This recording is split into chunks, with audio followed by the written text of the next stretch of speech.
चलिए शुरू करते हैं। न तत्र चक्षुः गच्छति, तत्र का माने क्या होता, वहाँ तक चक्षु नहीं जाती। कहाँ तक? अब वहाँ का तात्पर्य क्या है, इसको समझना है। दूसरे मंत्र में आपने यह पढ़ा है कि वह चक्षु का भी चक्षु है। तो जो वह है जिसकी बात हो रही, यानी वह चेतन, यानी वह आत्मा, तो यहाँ पर तत्र शब्द उस आत्मा का बोध कराता है। तो उस आत्मा तक या उस चैतन्य शक्ति तक हमारी चक्षु नहीं जाती है। अब उपलक्षण के माध्यम से यहाँ पर आप इसका अर्थ केवल इतना ही नहीं लगाएंगे, जो कि भाष्य में भी इससे ज़्यादा बहुत ज़्यादा नहीं आपको मालूम होगा। उपलक्षण से चक्षु एक हमारी ज्ञानेंद्रिय है, ठीक है। बाकी 4 इंद्रियां और भी हैं। क्या है? श्रोत है, त्वक है, घ्राण है, रसना। उनको भी लगाना है कि यह भी न तो श्रोत यानी शब्द भी उस आत्मा तक नहीं जा सकते हैं, न तो घ्राण त्वक यानी स्पर्श, न ही गंध और न ही रस, उस यानी रसेंद्रिय भी वहाँ तक नहीं जा सकती है। उपलक्षण जरूर लगाना है। इस प्रकार से एक शब्द से न तत्र चक्षु गच्छति, 5 ज्ञानेंद्रियों का इसमें इन्होंने बचे। यहाँ पर कोई भी वेद में 2 चीज़ों से समझाया जाता, 2 विधि होती है, एक अन्य विधि और दूसरा व्यतिरेक विधि। तो यहाँ पर पहले है व्यतिरेक विधि, जिसमें न करना कि यह नहीं हो सकता, यह नहीं हो सकता, समझ रहे हैं ना, यह नहीं हो सकता। बाद में इसको अन्य विधि समझाते हैं, ऐसे हो सकता है। यह तीसरा जो मंत्र है, इसमें साधन का निरूपण किया हुआ है, किस प्रकार से हम उस ब्रह्म को जान सकते हैं। पहले मंत्र में 5 प्रश्न हैं, उसके शिष्य के 5 प्रश्न हैं कि किसके शक्ति से प्राण चलता है, मन चलता है, वाक्य चक्षु चलता है और श्रोतेंद्रिय चलती है, किसकी शक्ति से। और फिर दूसरे मंत्र में गुरु ने उत्तर दिया, 5 प्रश्नों का उत्तर केवल एक मंत्र में दे दिया। एक मंत्र में प्रश्न, दूसरे मंत्र में उत्तर। क्या दिया? वह जो वाक को यानी वाणी को, चक्षु को, मन को, प्राण को जो शक्ति देता है, यानी जिसके शक्ति से यह चलता है, वही आत्मा है। वही, इनके पास अपनी शक्ति नहीं है। अब आइए इसमें दूसरा, न वाग गच्छति, वाग कहते हैं वाणी को। वाणी किसका लक्षण बता रहा है? कर्मेंद्रिय का। तो यह भी उपलक्षण से हम 4 कर्मेंद्रियों को, और क्योंकि 5 कर्मेंद्रियां भी हैं, तो 5 कर्मेंद्रियां उस आत्मा तक नहीं पहुंच सकती हैं। तो पहले इन्होंने क्या बताया? न वाग गच्छति, यानी वाणी से क्या निकलता है? शब्द। शब्द के माध्यम से उसको हम नहीं जान सकते हैं। और किसी भी वस्तु का ज्ञान प्राप्त करने के लिए हमारे पास साधन क्या है? शब्द ही है। शब्द कहाँ से हमें सुनाई देता है? श्रोत इंद्रिय के माध्यम से, वहाँ से सुनाई देता है। निकलता क्या है? वाक से, वाणी से। ठीक है, हमारे वाणी से या आपकी वाणी से। यहाँ पर देखेंगे 2 चीज़ों का समझना अति आवश्यक है। एक अविधान होता है, अविधेय। शुरू में वेद में पढ़ाने के लिए जब पढ़ाया जाता है, तो चाहे काशी का हवाला लें या कैलाश आश्रम जो है ऋषिकेश में, या साधना शिक्षक सदन है आपका अपने हरिद्वार में, क्योंकि वहाँ पर तो मैं कुछ गया, लेकिन मैंने देखा कि वहाँ पढ़ाने की शैली जो है भागम भाग होती है, समाप्त करने का होता है। तो समाप्त करने से तो पूर्ण रूप से अपने अंदर ग्राह्य नहीं होता है। अभी यह हो जाए कि नहीं, इसको समाप्त करना है इतने दिन में, तो वह समझ में अच्छी तरीके से भाव भी आ जाएगा, लेकिन अंदर ग्राह्य नहीं हो सकता है। इसलिए इसको एक एक चीज़ को इसमें समझना होता है। इसमें दो चीज़ें होती हैं, एक तो अविधेय और एक अभिधान। अभिधान जैसे भगवान को पुकारते हैं तो उनके पुकारने का नाम, मुख्य नाम तो ओंकार है, लेकिन भगवान के जो अवतार हुए हैं, राम जी का लेंगे तो राम पुकारेंगे, कृष्ण का लेंगे तो कृष्ण, कोई राधा राधा करके पुकारता है, शिव जी को कोई शिव शिव करके पुकारता है, या ओम नमः शिवाय का जाप, तो इसको क्या कहते हैं? अभिधान। और जिसको पुकारा जाता है, जिसको बुलाया जाता है, उसको अभिधेय या शास्त्रीय शब्द है। अब हमारा भी आपका भी कैसे तो कोई बुलाएगा? रूप को देख करके ही तो जानेगा। रूप कहाँ से देखता है? इन नेत्रों के द्वारा।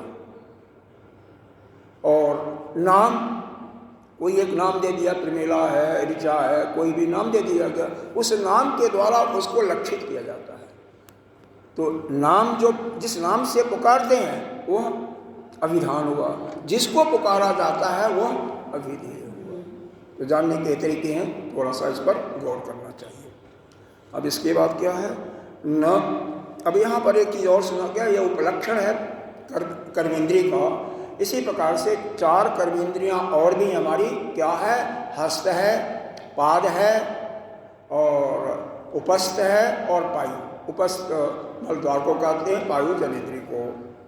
हस्त हाथ जानते ही हैं, पाद पैर को जानते ही हैं। ये तो सिंपल शब्द हैं, साधारण शब्द हैं। तो इनके द्वारा भी हम उस आत्मा को नहीं जान सकते।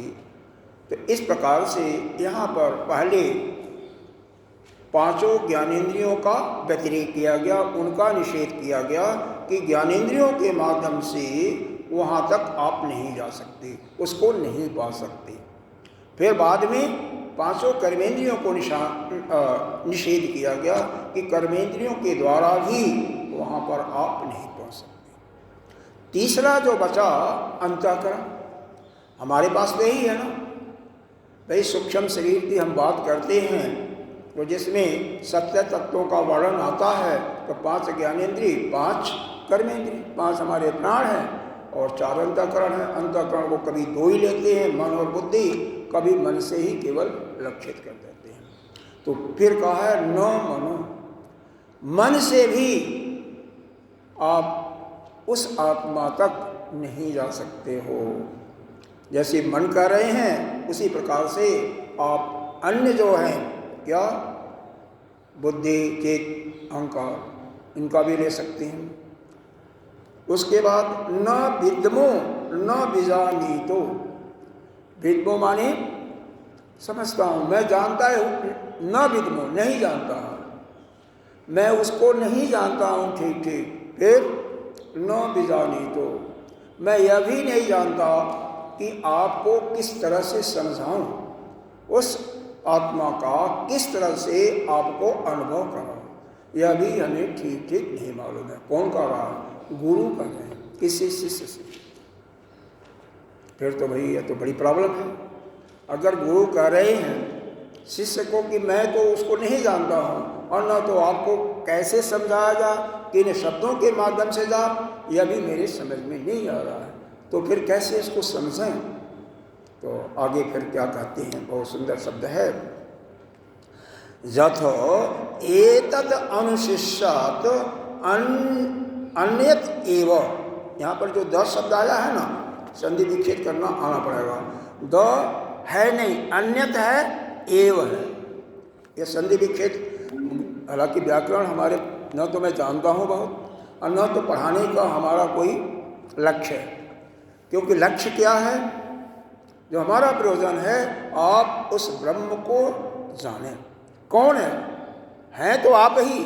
इसीलिए अभी आया था कि वो विदित से भी परे है और अविदित से परे है। लेकिन कैसे बताया जाए आपको, समस्या यह है। तो आइए, जथ एतत् अनुशिष्यात्, किस प्रकार से आपको समझाया जाए। क्यों? अन्यत है तद विदित अथो, वह विदित यानी जो आप जानते हैं। अभी बताया था कि किसी भी वस्तु को जानने के लिए माध्यम क्या है? 2 ही है। या तो हम ज्ञानेंद्रियों के माध्यम से जान सकते हैं, विशेष करके 2 चीज़ें हमारी आती हैं, श्रोत और नेत्र। भाई किसी को देख करके या कभी आपने उसके बारे में सुना है तो इसके माध्यम से। कई खाने के पदार्थ होते हैं, जैसे कोई फल है। अब कोई फल ऐसा भी हो सकता है जो कि आपने कभी न सुना हो और न देखा हो, तो उसको तो जानने में आप नहीं जान सकते हैं। खाया होगा तो भी जान सकते हैं, तब तो नाम पूछेंगे ही। तो ज्ञानेंद्रियों के माध्यम से जिस चीज़ को जानते हैं, तो यह जितना भी नाम रूपात्मक जगत है, जो कुछ दिखाई दे रहा, जो कुछ सुन रहे हैं, यह सब हमारे जानने के अंतर्गत में यानी विदित के अंतर्गत में आता है। लेकिन वह आत्मा जो है वह तो यह विदित से परे है। क्यों? देश काल और वस्तु से वह अपरिचिन्न है। यहाँ पर यह भी समझने की बात है, जैसे आप भागवत में पढ़े होंगे कि जब ध्रुव की तपस्या चल रही थी तो भगवान आते हैं, ऐसा वर्णन है, तीसरा स्कंद है, आते हैं और दर्शन देने के बाद जब नहीं सुनते हैं, ध्रुव नहीं बोलते हैं, तो भगवान ने शंख को उनके गाल पर स्पर्श कराते हैं। वहाँ पर स्पर्श इंद्रिय का है। तो बाद में उनकी नींद जब खुलती है तो देखते हैं जो अंदर है वही बाहर है। लेकिन भगवान क्या करते हैं, उसी समय अंतर्धान हो जाते हैं। फिर वहाँ पर छटपटाहट होती है और जो उनको आशीर्वाद दिया जाता है तो आकाश से। तो यहाँ कहने का हमारा उद्देश्य इतना ही है। अगर उसको मान लिया कि उन्होंने देखा, जाना उनके बारे में, इसका मतलब वो उस ब्रह्म को नहीं जाना, क्योंकि वह ब्रह्म निर्गुण है, कोई गुण नहीं है, निष्क्रिय है, कुछ कर भी नहीं सकता है, निराकार भी है, कुछ सोचता विचारता निर्विकल्प भी है। तो यहाँ पर बात हो रही है किसकी? वह निर्गुण निराकार की। जैसे हम ही आत्मा, हम ही ब्रह्म है, अपने को अपनी आत्मा जानते हैं क्या? नहीं जानते ना। अगर जो कहता है कि इसको जान लिया, इसका मतलब वो कुछ नहीं जानता। बाद में यही पर बताया जाएगा, जो जानता है वो थोड़ा जानता है। जत विज्ञातम तद अल्पम, वो थोड़ा जानता है। मर्त्यम, विनाशी है वो, और दुखात्मकम, और दुख देने वाला है। तो जो भी इस संसार में जिस चीज़ को भी जानते हैं या नाम रूप का जगत दिखाई दे रहा है, यह दुख में है और आज है कल नहीं रहेगा। कोई भी चीज़ यहाँ पर है तो देश काल वस्तु से तो क्या हुआ? परिच्छिन्न हुआ ना, अपरिच्छिन्न नहीं हुआ। जैसे आप हैं तो केवल यही है, लेकिन वह ब्रह्म कहीं भी पूरे ब्रह्मांड में हुआ है, कण कण में व्याप्त है। तो जो कण कण में व्याप्त है वही जो है ब्रह्म है, किसी भी समय व्याप्त है। वह सगुण या सोपाधिक ब्रह्म जब किसी को आशीर्वाद देता, वो तो कोई देवता होता है, चाहे विष्णु हो, ब्रह्म हो। क्यों? एक जगह है, दूसरी जगह नहीं है। ब्रह्मा भी आज हैं, लाखों अरबों 100 वर्ष के बाद उनकी आयु खत्म चले रहे। हालांकि 1000 सहस्त्र वर्ष एक दिन होता है, उतनी ही रात होती है, बहुत ज़्यादा हो जाता है। गणना करेंगे तो 1 खरबों में आएगा, वह बात अलग है, लेकिन हमेशा के लिए नहीं है। एक बात यहाँ पर और जान लें, जितना यह कहा जाता है ना कि अमर है, जैसे अस्वस्थामा कहा जाता है ना अमर है, कृपाचार्य अमर है, हनुमान जी भी विषम पितामह। तो यह कब तक अमर है? यही केवल जो मनवंतर चल रहा वहीं तक, बाद में नहीं। एक दिन में 14 मनवंतर होते हैं, यह 7वां मनवंतर चल रहा है, तभी तक है। क्योंकि कोई भी परमानेंट है ही नहीं है। जो ज्ञान सुन लिया, कुछ समझ में आया, अच्छी तरह से नहीं आया, मतलब उसी समय उनका प्राण निकल गया। जैसे मान लो हम सब वेद का पठन पाठन कर रहे हैं, समझ रहे हैं, अगर पूर्ण रूप से हमें ज्ञान नहीं प्राप्त हुआ और हम चले जाते हैं, तो उत्तर दक्षिणायन मार्ग है और उत्तरायण मार्ग है।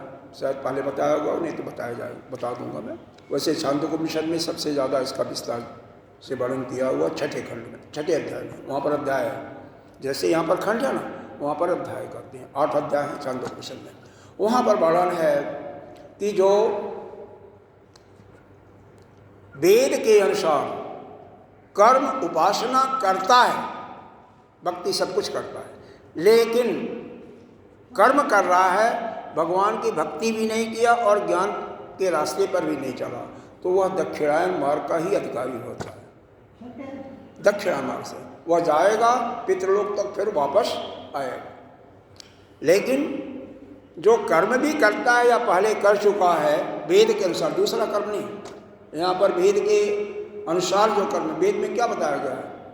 यज्ञ करना, पूरा 80,000 मंत्र केवल कर्म करने के, प्रार्थना ही देवताओं के नाना प्रकार के, तो उनके अनुसार यज्ञ करता है और साथ साथ उपासना कर रहा है या ज्ञान प्राप्त कर रहा है। ठीक है, ज्ञानी तो वह उत्तरायण के मार्ग से जाएगा और उसकी गति ब्रह्म तक हो सकती है, ब्रह्मलोक तक, और वहाँ पर वह उपदेश ब्रह्मा से ग्रहण करके मुक्त भी हो जाता है। इसको क्रम मुक्ति कहते हैं।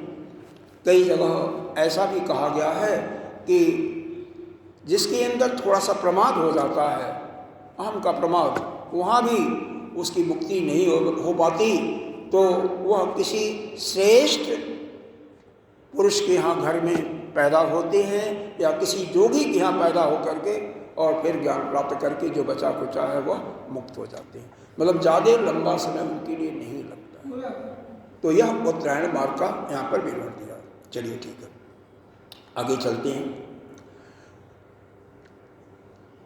तो उस शिष्य को कहते हैं कि कैसे समझाएं, जो विदित है उससे तुम परे, उससे तो हम जानते नहीं, वो है ही नहीं है।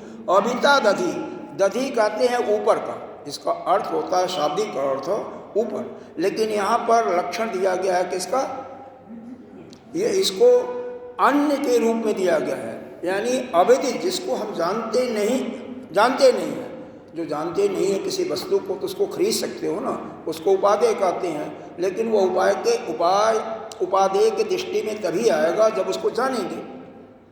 किसी वस्तु, मान लो मकान बनाया आपने, कहीं बनाया होगा, पहले तो बुद्धि में आपके आता है ना कि हमारा ऐसे ऐसे कमरा होगा, यहाँ पर ये होना चाहिए, यहाँ पर, फिर आर्किटेक्ट के पास जाते हैं, वो नक्शा बनाता है इत्यादि, फिर होता है। तो पहले जो कुछ होता है, जो कुछ हम कर्म करते हैं, पहले हमारे बुद्धि में आता है, जानने के बाद ही उसको हम कर रहे हैं। तो यही कर रहे हैं कि वह विदित और अविदित दोनों से अन्य है न। क्यों? जितना भी विदित है वह देश काल वस्तु से परिच्छिन्न है और वह इनसे अपरिच्छिन्न है, इसलिए विदित के अंतर्गत नहीं आता और अविदित का जानते ही नहीं है। तो फिर है कौन? यहाँ पर शंका होती है। जितना भी हम जानते हैं, भाई एक मान लीजिए इसी कमरे में कोई चीज़ है, तो कुछ होगा जो आप जानते होंगे, नाना प्रकार की पुस्तकें हैं, कुछ नहीं जानते होंगे। तो कोई वस्तु यह कहा जा रहा है कि इसी में से है, लेकिन जो आप जानते हैं उससे अलग है और जो नहीं जानते उससे भी अलग है, तो है कौन? शंका हो जाएगा, मन में शंका होती है, फिर है कौन? तो बता, वास्तव में है कौन? वह आप ही तो हो और कुछ नहीं है। आत्मा या ब्रह्म कोई और नहीं है, आप ही है। मांडव्योपनिषद में सिद्ध किया गया कि आत्मा ही ब्रह्म है, वही आत्मा जो हमारे अंदर है, जिसकी शक्ति से हम बोल रहे हैं, खा रहे हैं, चल रहे हैं या एक प्रकार से अध्ययन कर रहे हैं, सब वही कर रहा है, वही करा रहा है। बहुत इसमें गंभीर चिंतन है। कुछ लोग कहते हैं कि यह करने कराने की क्या जरूरत है? कराने वाला भी वही, उसी के शक्ति से, और उसी के शक्ति से आप सुन रहे हैं कि जरूरत क्या है प्रपंच रखने की? तो कहते हैं नहीं, यह है तो उसी की शक्ति, लेकिन उसी के प्रतिबिंब रूप में यह जो बोल रहा है, कर्तापन का अपमान कर लिया, भोक्तापन का अपमान कर लिया, विषयों से संबंध स्थापित कर लिया, इसलिए वह अपने कर्मों के फल का भागी होता है। तो उसी के कारण से यह गतियाँ बताई गई।